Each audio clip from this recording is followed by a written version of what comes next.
Hey, I'm Ray Salisbury from Nelson, New Zealand. And I'm Barry Doig from Nelson, New Zealand, up the road. Down the road. And we've been shooting landscapes for 89 years. 89? Well, between us.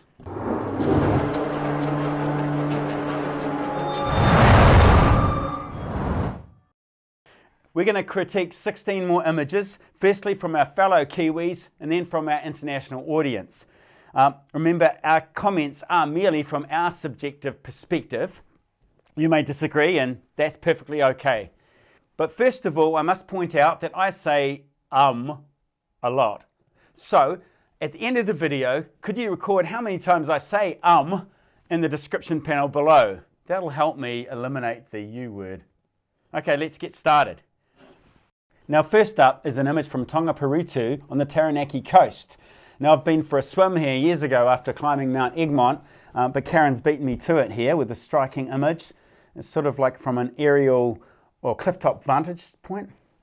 It's pretty epic. I think this location shows a lot of potential with the rock sea stacks and the archways and the great colours and textures on the cliff. What do you think, Barry? Yeah, I do. I love it. I know the place. I haven't taken a photograph as well as this, but I like the image. It's got a good feel about it. I like the mood of it. I'd like to make a couple of comments. I think it needs to be a little bit sharper, perhaps in the contrast. And also, I think it could do with a little crop from the top, a little bit off the top and a little bit off the left-hand side, just to bring up the main part, which is the center of the image. Fair enough. I would personally, if it was possible, have moved further to the left and turn and got a different angle just to separate those sea stacks, which are really great, to separate them from the other rocks. Mm-hmm. Remember, the best tool of composition is your feet.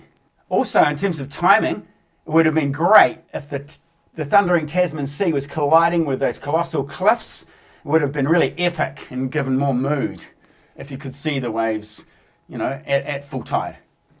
Yes, I think too that maybe if you'd moved to the left a bit and just swung the camera a bit to the right, we might have got a little bit more of that headland in the distance too, which would have given it a bit more depth. I think just a touch of post-processing would be in order here, like I've done here, to add a boost of contrast, more saturation and some sharpening. Mm-hmm. What would you give it out of 5, Barry? I would give it a good 3.5. Yeah, out of 5. I think with those changes, I would agree. Otherwise, about 3 out of 5. So good effort. Let's move on. Yeah, good. Okay, next up we have this jetty at sunset. I don't know where in New Zealand this is, but I think it's a setting that was definitely worth photographing. But the difficulty when you're shooting contre-jour into the light is that anything in the foreground will become a dark silhouette. Not a problem here. But I just wonder about the composition, whether this guy's taken enough care with it. Yes, well, I see thousands of sunsets, and I've taken thousands of sunsets, as we all have.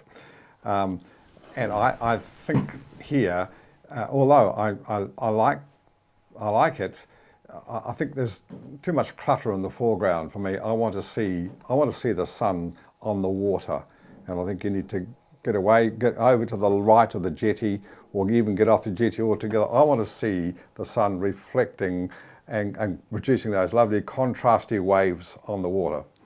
Do you think just cropping closer would fix the photo? No, I don't think so. I think you've got to move yourself. I think you've got to move off that wharf and come down around to the right so that we can see the waves there. I mean, you've got something on the waves there now. Well, there are ripples there. It's the ripples of the sea coming in. And I'd like to see the sun reflecting off those ripples. Yeah, I think this is a weak composition in a great place. Just, again, you need to use your feet. It's the best tool of composition, and I think it's a tad underexposed and dark. Let's compare the sunset with the next one. Well, that's interesting. This one's actually in the USA. It's in a place called Kukanusa. Sorry, Angela. What a difference. Angela has used the shoreline here as a lead-in line, which is effective, and she's also employed the rule of thirds, roughly, you know, putting the horizon or the sun right up there on the top third. Yeah. But like the last photo critique we did, she's put the sun bang in the middle. What do you think about that? Yeah, I think too that there's too much foreground. I'd like to see a little less foreground so that the eye goes to the sun, and those lovely beams that are coming out from the sun. I love those very much. I think you've just got a little bit too much foreground. You could crop it a bit. You could almost to the bottom of that log there, and you could crop a bit off the left too, so that would push the sun to the side, and that would make a better composition. Just what would you give that? I think I'd probably give that probably 2 out of 5. I think it needs a bit more done to it. I think it's pretty solid. I'd give it a good 3.5 out of 5. Oh, yeah. we differ, yeah. Never mind. We have to agree to disagree. Let's look at another sunset. Wow. I'll say it again, backwards. Wow. Byron has carefully considered his composition here. I think he's carefully composed a spectacular cityscape. His timing is impeccable. There's obvious foreground interest with this guy relaxing on, I think, Mount Victoria, looking out across the Waitemata Harbour to the hypodermic needle of the Sky Tower. And then right on the right-hand side, the obvious focal point is the setting sun just sinking over the Waitakere Ranges. And what I really like is how the sun's rays are highlighting the village of Devonport, and it leads the viewer's eyes back down the beach, back to the guy on the left. It comes full circle, and that's really well done, in my view. This image has it all. It's technically flawless, and the composition's perfect. 5 out of 5. I would just make one comment. I think it could have a bit of a tweak in the contrast, just to punch through some of that haze that's there, but don't lose those lovely rays there. But just a little tweak in contrast, just to punch through the haze. That would be enough for me. To me, it's a good 4.5 out of 5. Yeah, well done, Byron. Keep it up. Let's move on. Okay, now we have a harbour scene taken from a somewhat aerial view. I really like the colours, the dark, foreboding, melancholic, moody sort of sense of this. You know how photos have width and height, they're just 2 dimensions, but to really make a photo pop, you want that 3rd dimension of mood. She's got a 4th dimension here by using a long exposure, perhaps with an ND filter. She's blurred the clouds, which is a really good way of evoking mood. I also like the composition. It's really solid, how you've used the cabbage trees on the left-hand side and the headland and the foliage in the foreground to frame the shot nicely. Well done, Jill. Yeah. What do you reckon? Well, I love it. It doesn't have to be a sunset to be a good landscape.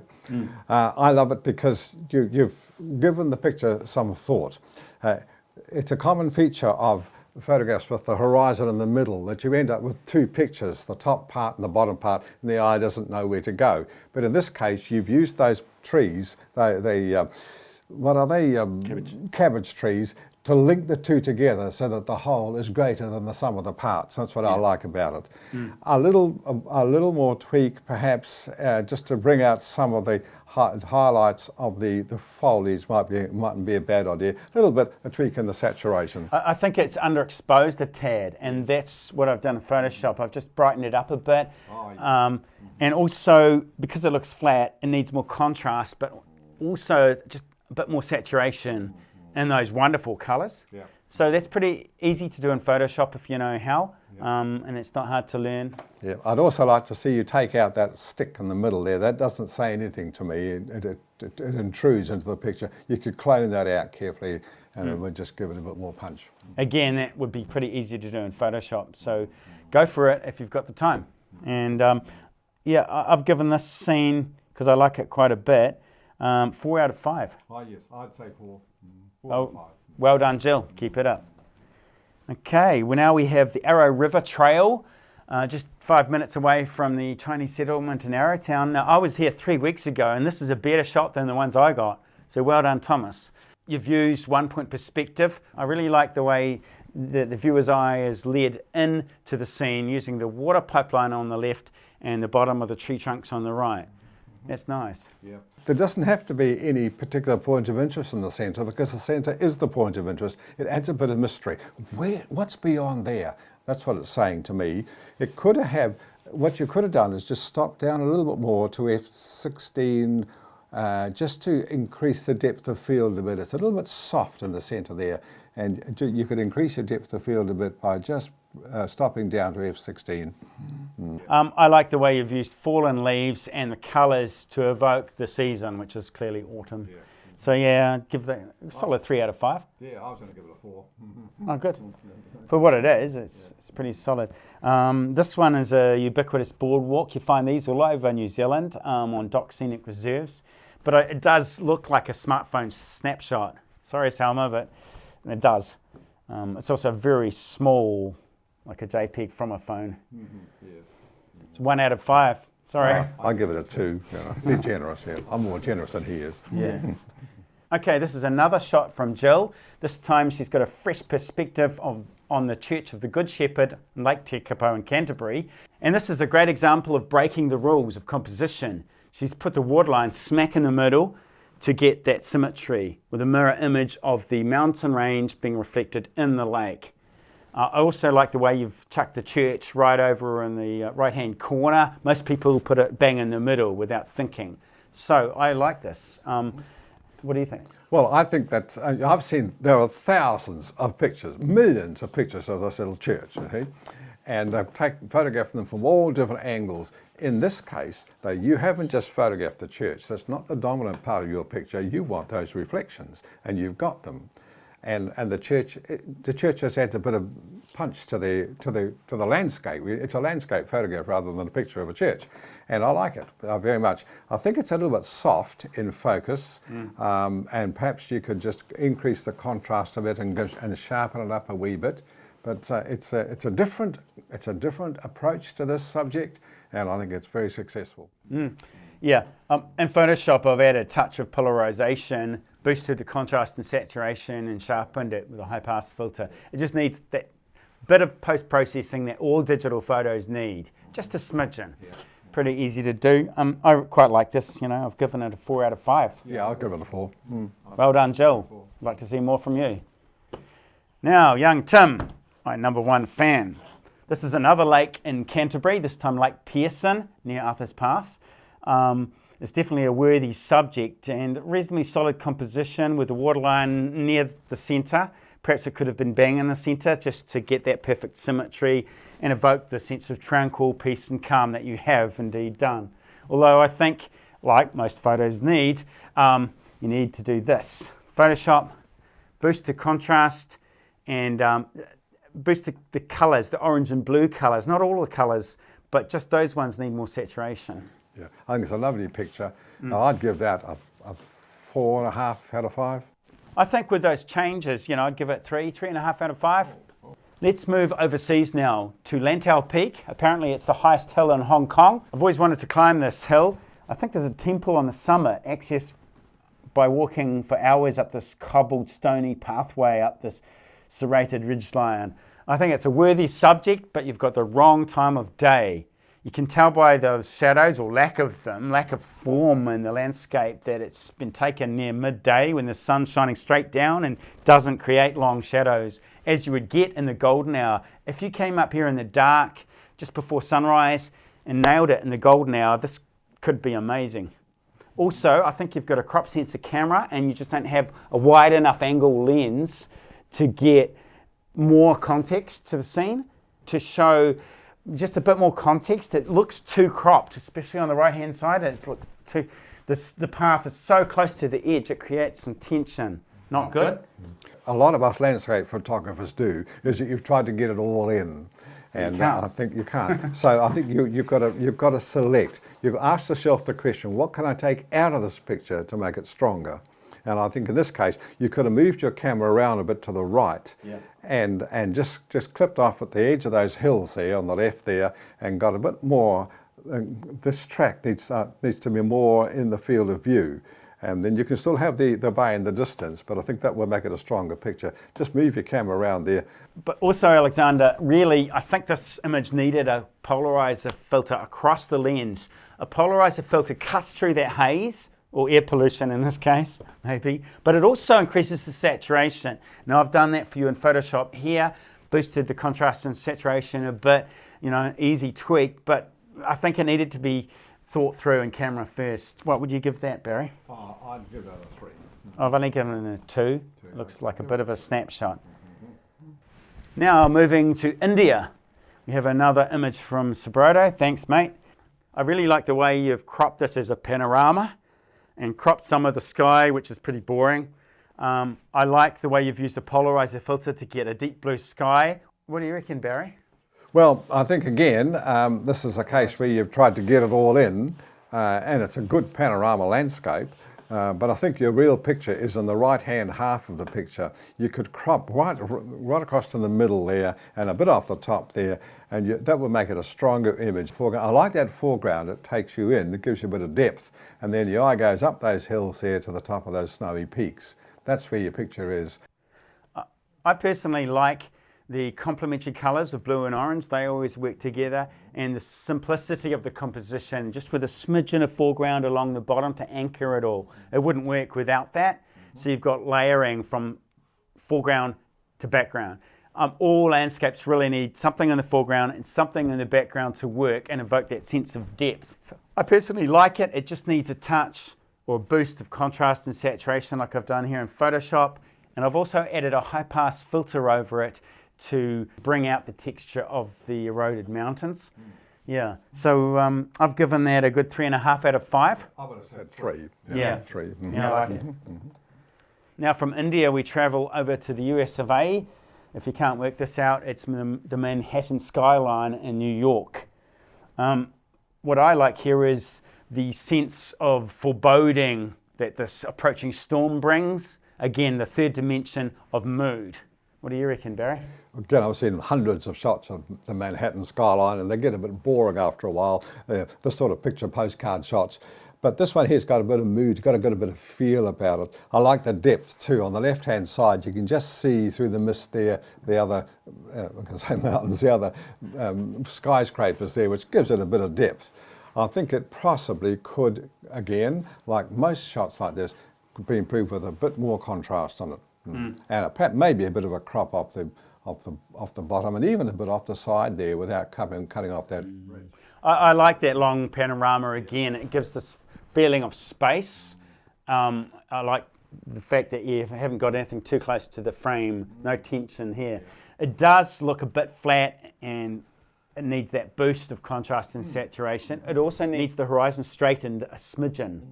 Otherwise, Mike is back. Well done. I'll give you a solid 3 out of 5 for that. Yeah, give you a 3. Yeah. Now we move elsewhere in the US of A to Salt Creek, wherever they hang that is, Alan. But you've got the colours of nature, which essentially on a bright sunny day are just blue and green and brown. I like the way you have added a foreground object to create depth, although those branches and boughs of trees are a bit ugly for me. And I think if you'd moved around to the left and concentrated on the reflection, it might have been a more worthy subject or a better angle. I think the problem is the bow of the tree is conflicting with the reflection in the water. Whenever you get two elements touching each other, just like that, not overlapping, but just touching, creates that tension. Not good. What's your opinion? Yeah, the branch at the bottom there doesn't say anything to me. No. To me, it's an intrusion. I think the picture is really in those reflections. I think you ought to move to the left, as long as you don't fall in the river. Your picture is really in those reflections, with those bushes on the left there to give it a bit of a frame. That's where your picture is. I'd take all those branches right out. Yeah, I'm not sure I would have taken a shot there personally, but it's technically really good, so I've given you a 3 out of 5. Yeah, I'd say about 3. Okay. Now this is another interesting image from Carol. Thanks. There's patterns in the sand with a colourful sky reflected in the water. You can see it could be near the golden hour with a candy floss sky. Good on you for not pointing the camera just at the obvious, but looking for some details in the landscape. And also good on you, Carol, for employing a vertical composition. That portrait orientation is rare. This is the only shot in the series, in fact. Well, she's deliberately made the rock on the rule of thirds. She's told me she's deliberately made it out of focus with a shallow depth of field. Yes, I'm not sure that works here because the rock is such a significant part of the composition. Yep. I think I'd like to see you just tweak the colour a bit and just throw a bit more yellow into it. Yeah, I've given you 2 out of 5. Yeah, I was going to say 3, so, you know, Yeah. 3 out of 5. Okay, number 15, we're at St Clair Beach, where I was about 3 weeks ago, getting very wet and getting a head cold. I found this image from Carenza is really striking. It's using the derelict posts of an old jetty in Dunedin. What I like is that you've placed the horizon on the rule of thirds. You've put some careful thought into the composition. The leaning post is a diagonal line, which gives a real dynamism to the scene, and it contrasts nicely with the vertical posts. But I think this is underexposed. You just need to use the curves filter in Photoshop or Lightroom just to give some more brightness to it. And that's what I've done here with a few simple tweaks. I've also cloned out the rock on the far left-hand side and some small stones that were a bit intrusive and added some color contrast. I've also put a high-pass filter in just to sharpen up the posts. You can learn how to do that in my locations course. But what would you give this? Well, I like the composition very much. The posts in the background on the right, on the left and the right, join the 2 parts of the picture together. As I've said before, you know, you can often get 2 pictures, but they have joined the 2 parts of the picture together. The post in the foreground also has joined the 2 halves of the picture together to make a whole. I like your composition very much. I think this is spectacular, and I've given you 4 out of 5. I was going to say 4.5. So. Wow, one of the best we've seen. Awesome. And to finish off with, we've gone overseas again to Medicine Lake, Canada. Pete, I love this aerial aspect. There's so many things to like about this shot. So many interesting elements from the pine trees, the rocks, the reflections, the 4 humans that show a huge sense of scale.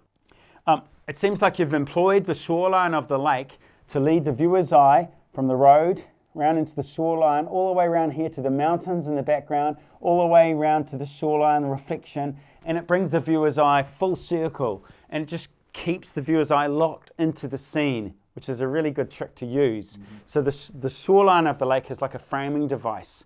Unfortunately, I think the lighting is really flat, and if you come back when the sun's poking through and illuminating and saturating the colors, you would have had a really winning shot. Some people say you shouldn't have a human being in a landscape. This is a case where I disagree. I think the human beings add something to it, but not a lot to it. It just gives a little more sense of scale. It just gives a sense of scale and adds a bit more interest to the landscape. I felt frozen cold watching it, so what I did is add a warming filter here to try and attempt to warm it up a little bit. There's only cool colors.